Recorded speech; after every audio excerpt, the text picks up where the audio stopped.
पुराने मध्य भारत में एक रियासत हुआ करती थी। रियासत की बड़ी रानी की गौतम बुद्ध के प्रति बहुत निष्ठा थी। उस रियासत के महाराज देवराज की दो रानियां सुरुचि और सुनिधि थीं। राजा देवराज की पहली पत्नी सुरुचि थी, जिसका स्वभाव किसी साध्वी की तरह था। वो गौतम बुद्ध को अपना आराध्य मानती थी और उनके बताए मार्ग पर चलने की कोशिश करती है। उनके साथ उनका बेटा वीर भी खेलता रहता, लेकिन देवराज का पूरा ध्यान अपनी दूसरी पत्नी सुनिधि के ऊपर ही रहता। वो देखने में बहुत ही ज्यादा खूबसूरत थी। इसी खूबसूरती की विलासिता में महाराज खोए रहते। राजमहल की ज्यादातर तमाम सुख सुविधाएं दूसरी पत्नी सुनिधि और उसके बेटे सुमंत को ही मिला करती। दोनों ही पत्नियों के राजदुलारों की खिलखिलाहट से पूरा महल जगमग रहता। रियासत के लोगों को भी पता चल चुका था कि उन्हें होने वाला राजकुमार मिल चुका है।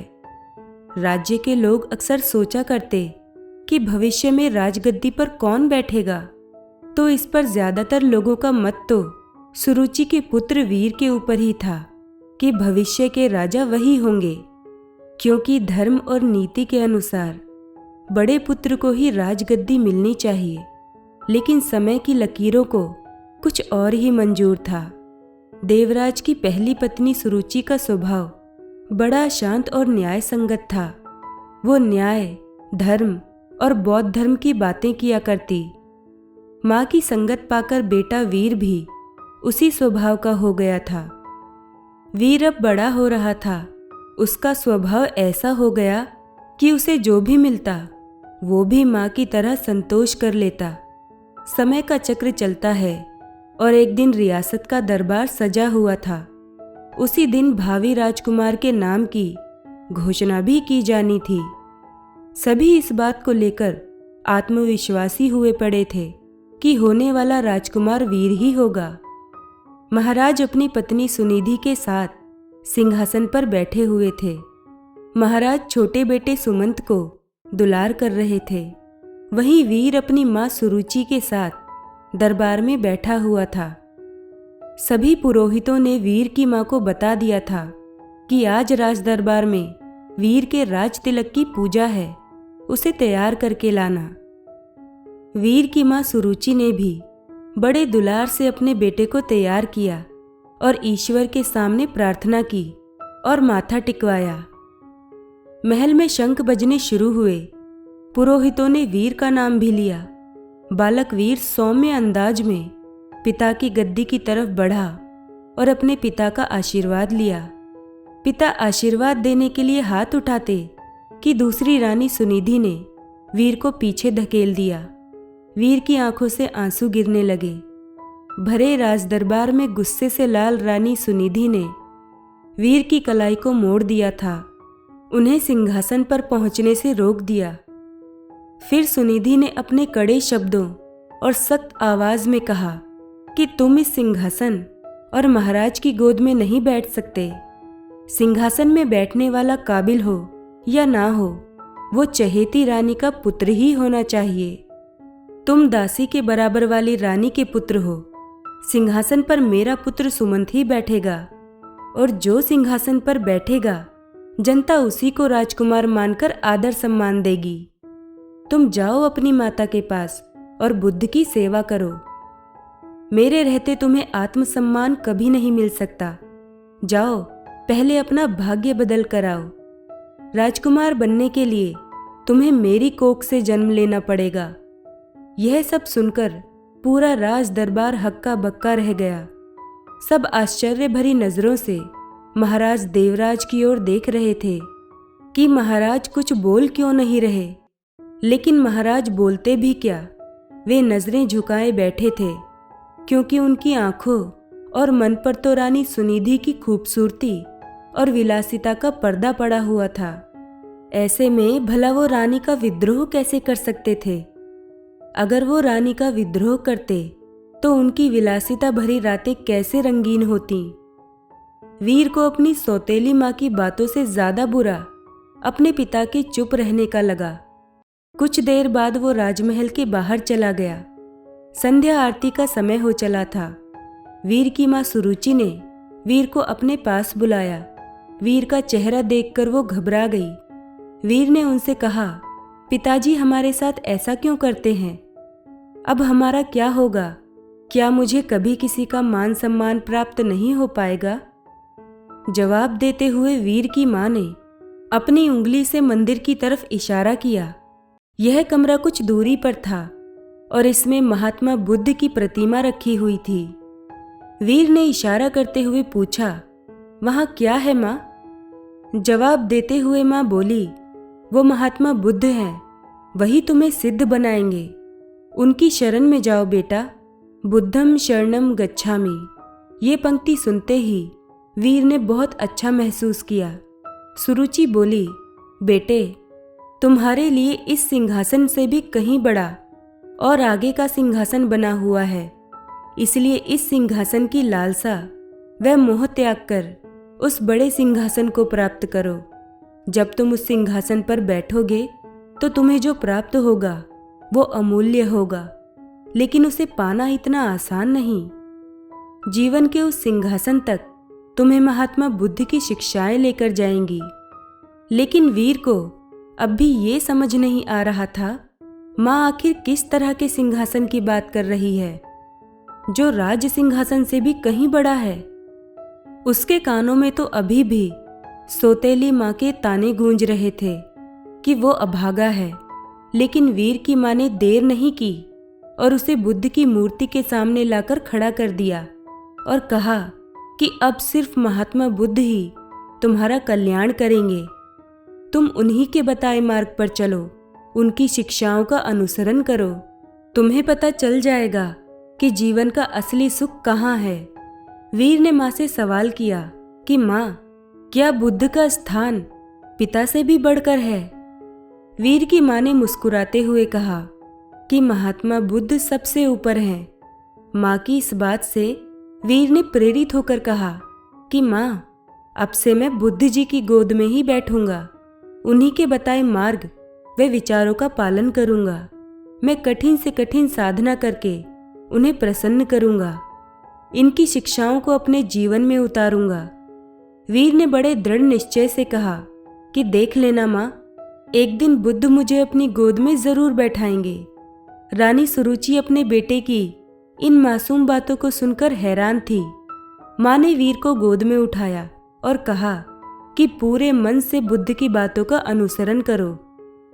वीर ने भी गोद से उतरते हुए जवाब दिया कि आज से मेरे आराध्य बुद्ध हो गए हैं। कुछ ही दिन में वीर बुद्ध की रोजाना नियमबद्ध उपासना करता हुआ ध्यान मग्न होने लगा। वीर ने अब राजमहल छोड़ने का फैसला कर लिया। जो लड़का कल तक अपनी माँ के पल्लू में छिपा घूमता रहता था, वो आज महल छोड़कर जंगल जाने का फैसला ले रहा है। इतने बड़े फैसले और जीवन परिवर्तन से सभी हैरान थे और माँ को भी चिंता हो रही थी। माता पिता को प्रणाम कर वीर अब बुद्ध से ज्ञान लेने जंगल की ओर निकल गया। महाराज देवराज को भी अपनी गलती का एहसास होने लगा, लेकिन अब भी वो कुछ न कर पाए। वीर बुद्धम शरणम गच्छामि शब्दों का निरंतर जाप करता हुआ अपने पथ पर निकल गया। कोसों दूर पहुंचने के बाद वीर की मुलाकात एक बौद्ध भिक्षु से हुई। वो एक कुटिया में रहा करते थे। वहां उनके कुछ शिष्य भी थे। वीर ने बौद्ध भिक्षु से ज्ञान मांगा और कहा कि उन्हें बुद्ध से मिलना है। इसके जवाब में बौद्ध भिक्षु ने महात्मा बुद्ध की कहानी बताते हुए कहा कि खुद को जान लेना ही बुद्ध को जान लेना है। लेकिन फिर भी वीर ने बुद्ध से मिलने की जिद नहीं छोड़ी। तब बौद्ध भिक्षु ने कहा, तुम अभी आराम करो, मैं कल सुबह तुमसे बात करूंगा। पूरी रात गुजर गई और वीर बुद्धम शरणम गच्छामि का जाप करता रहा। सुबह हुई तो वीर ने बौद्ध भिक्षु से फिर सवाल किया। भिक्षु ने जवाब में कहा कि अभी मेरी एक अंगूठी खो गई है, उसमें मेरी जान बसती है, उसे खोज दो, फिर मिलवाता हूँ। वीर पूरे मन से उस अंगूठी को खोजने में लग गया। सुबह से रात हो गई लेकिन अंगूठी नहीं मिली। फिर बौद्ध भिक्षु ने वीर को दिया लेने के लिए कुटिया के अंदर भेजा। वहां पहुंचकर वीर ने देखा कि अंगूठी तो अंदर ही संभाल कर रखी हुई है। यह दृश्य देखकर वीर को बहुत दुख हुआ। उसने बौद्ध भिक्षु से कहा कि जब आपने अंगूठी को अंदर ही रखा हुआ था तो आपने मुझसे बाहर क्यों तलाश करवाया। इसका जवाब देते हुए बौद्ध भिक्षु बोले कि ठीक इसी तरह बुद्ध भगवान भी तुम्हारे अंदर विराजमान हैं, फिर भी तुम उन्हें बाहर क्यों खोज रहे हो। खुद को मोह, सम्मान, लालच, बुराली, अपमान, क्रोध, क्रूरता, ईर्ष्या जैसी भावनाओं से मुक्त कर दो। किसी की बातों का बुरा मानना, क्रोध करना और किसी भी प्रकार की लालसा मन से त्याग दो। बस इतना ही करना, फिर देखना बुद्ध तुम्हें तुम्हारे अंदर ही मिल जाएंगे। इसके बाद वीर जब यह भी समझ गए कि बुद्ध एक साधारण पुरुष से कैसे महात्मा बुद्ध बने थे, तब इसका उनके मन पर बहुत प्रभाव हुआ। वह बहुत प्रेरित हुए। वीर ने अब गहरे ध्यान में डूबकर बुद्ध की उपासना आरंभ कर दी। जैसे जैसे वीर का ध्यान गहरा होता गया, उसी तरह वीर को आत्मज्ञान की प्राप्ति होने लगी। एक वक्त ऐसा आया कि वीर की सारी चाहतें मर गईं। वीर के मन से सभी लालसाएं खत्म हो गईं। वीर को अद्भुत आनंद का एहसास हो रहा था। लंबे वक्त तक नियमबद्ध तरीके से ध्यान करते रहने से उन्हें आत्मज्ञान की प्राप्ति हुई थी। अब वीर के मुख का अद्भुत तेज देखकर लोग उन्हें महासंत कहने लगे। यह बात कुछ समय बाद मध्य रियासत तक पहुंच गई कि पर्वत की शिला में कोई बड़े प्रतापी तेजस्वी बौद्ध भिक्षु ध्यान में मग्न रहते हैं। राजमहल की तरफ से उन्हें बुलावा भेजा गया। रियासत की हालत ठीक नहीं चल रही थी, क्योंकि महाराज का दूसरा बेटा विलासिता में बर्बाद हो चुका था। सुनिधि का हुस्न व खूबसूरती भी उम्र के साथ ढल चुकी थी। वहीं दूसरी ओर वीर की समृद्धि दूर दूर तक फैलती जा रही थी। एक दिन था जब वीर को सिंहासन पर बैठने लायक नहीं समझा गया था। एक दिन और आया। बौद्ध भिक्षु के रूप में वीर ने राजमहल में कदम रखा। प्रजा की आंखों में आंसू भी थे और सम्मान भी। महाराजा और सुनिधि हाथ जोड़े पछतावे के आंसू रो रहे थे। वीर की मां के कानों में भी बच्चे वीर की बातें साफ साफ गूंज रही थीं। बौद्ध भिक्षु रूपी वीर ने सबसे पहले महात्मा बुद्ध की प्रतिमा को प्रणाम किया और कहा कि दूसरों की सेवा से बड़ी कोई विलासिता नहीं। कोई भी सिंहासन कोख से नहीं बल्कि काबिलियत से तय होता है। वीर ने राज सिंहासन का त्याग कर दिया और त्याग करने के लिए मंदिर रूपी कमरे की ओर चले गए।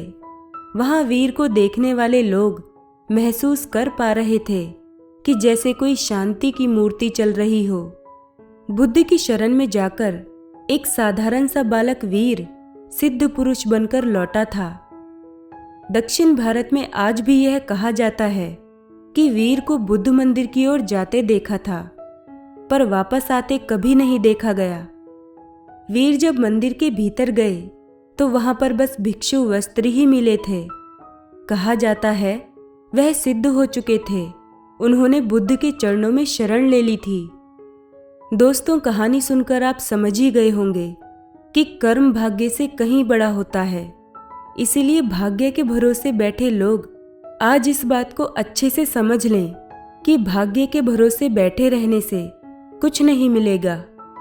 यदि आपको कुछ प्राप्त करना है तो अपने कर्मों पर ध्यान दें।